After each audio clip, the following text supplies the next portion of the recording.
Hello, ladies and gentlemen, boys and girls. Welcome to your next installment, your latest installment of Poetic License.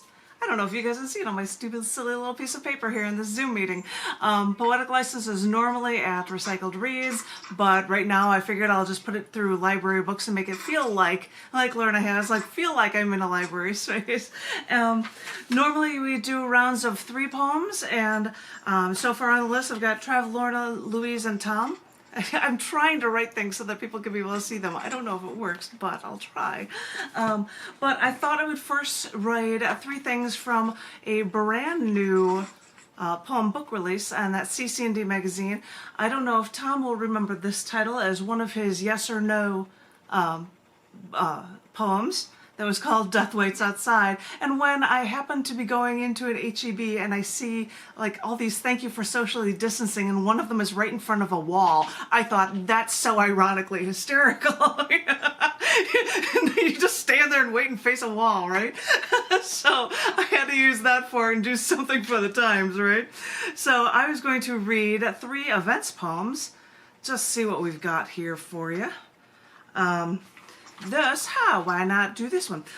This first one in the book these are all events poems that I'm picking out. This first one was written on August 11th for Robert Ingersoll's birthday, and that is what this poem is for. And it is called Opportunity from Freedom. After fighting for freedom in this country, after fighting for freedom against slavery, the one thing I had to truly fight was the battle in my own mind.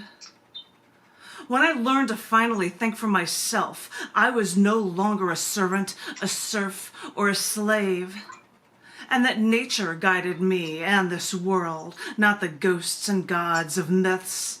Once I freed my mind of this this was the true and real freedom. Servitude or slavery is one thing, but slavery of the mind is another. These myths are shackles and prison bars to your thoughts, forcing you to every fear as fantastic as the fears that only the truly creative mind can even truly try to create. Now, free your creative mind, because the beauty is that you have that control to release your shackles. When you do, then you'll know what it means to truly be free. Now, thank you, Tom. Now you have to actually research who he was, right? This second poem, this one is actually titled Just Who May Try to Stop Us, and it was written on August 20th, which is National Aviation Day.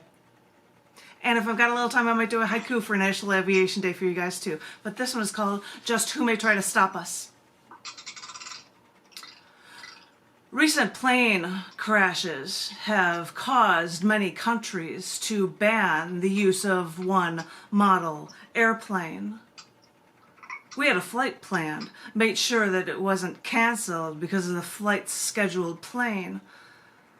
I think back to 9/11, the days of silence in the skies after the grounding of all aircraft, and just how spooky it was to look up at the sky and see no contrails, hear no engines roaring above.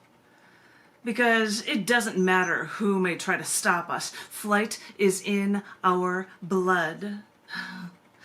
So, to just keep this in mind, because we may not have wings, but we will always want to do the impossible. Since we were little, we'd want to get on that swing. Push me faster, push me harder, let's go higher. I think I can see across the world from here. So, let's go. For National Aviation Day. Thank you. And then I've got one more for you, for my 3-pack, for my threesome here. And this one is called Just to Craft, and it was written on August 24th, which is National Poets Day.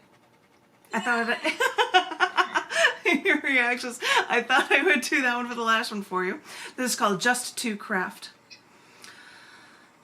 It can be taxing to try to wax poetic, The task is taxing and traumatic, spilling the ills of the downtrodden, relaying the pain of a nation, feeling the grievances of a people. For all self-proclaimed poets, they know that they have no choice but to immerse themselves, to wallow in the feelings of all, just to work, just to craft just the right words that everyone can relate to, that everyone can feel the emotion from, that can change people as a whole. This is the lifetime task they are challenged with, just to work, to slave. And in this case, slave is no understatement, because they slave just to save. They are forced in every moment to feel the full realm of everything that can happen to everyone. So at the drop of a hat, they can wax poetic about the joy and the pain, because they have no choice. They slave just to save, just to make people think, just to make a difference. It's a daunting task, and no serious poet takes this task lightly. Anyone from Shakespeare to Edgar Allan Poe to Charles Bukowski understand this, because it is our choice to live and die by the written word, as it always should be. For National Poets Day, you got your poet fix on that one. So, ladies and gentlemen, and especially because he didn't know how long you could be on the top of my list, I've got Trev. So, Trevor, please tell us, give up props for Trev and share poetry with us. Thank you.